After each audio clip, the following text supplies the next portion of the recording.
Çin'in 11 ülkeden oluşan kapsamlı yenilikçi Trans-Pasifik Ortaklık Anlaşması'na katılmak için başvuru yaptığı bildirildi. Pekin yönetiminin başvuruda bulunduğu anlaşmanın kökeni Barack Obama döneminde ABD'nin inisiyatifi olan Trans-Pasifik Ortaklığı kavramına dayanıyordu.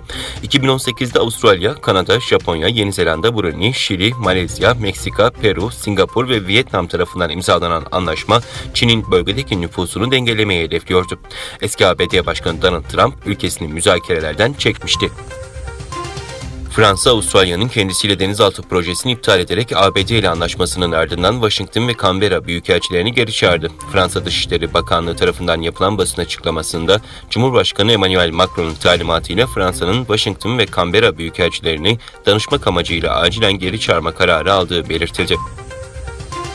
İran Cumhurbaşkanı İbrahim Reisi, ülkesinin Şangay İşbirliği Örgütü'ne tam üye olarak kabul edildiğini açıkladı. 16-17 Eylül'de Tacikistan'ın başkenti Duşanbe'de bir araya gelen Şangay İşbirliği Örgütü üyeleri İran'ın tam üyeliğini resmen kabul etti.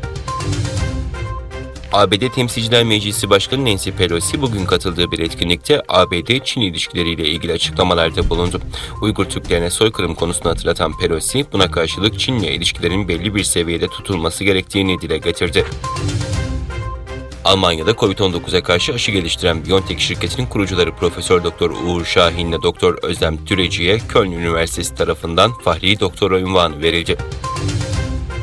ABD, İngiltere ve Avustralya arasında imzalanan nükleer anlaşmanın yankıları sürüyor. Çin Komünist Partisi'nin güdümündeki devlet medyası bu anlaşma Avustralya'yı potansiyel nükleer hedef haline getirdi manşetiyle resmen nükleer savaş tehdidinde bulundu.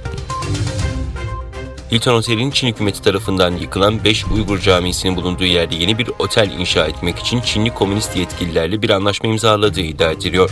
Amerikan İslam İlişkileri Konseyi, Virginia'daki Hilton Genel Merkezi'nin önünde düzenlediği basın toplantısında projenin Uygur kültürünün yok edilmesine katkıda bulunan bir insan hakları ihlali olduğunu vurguladı.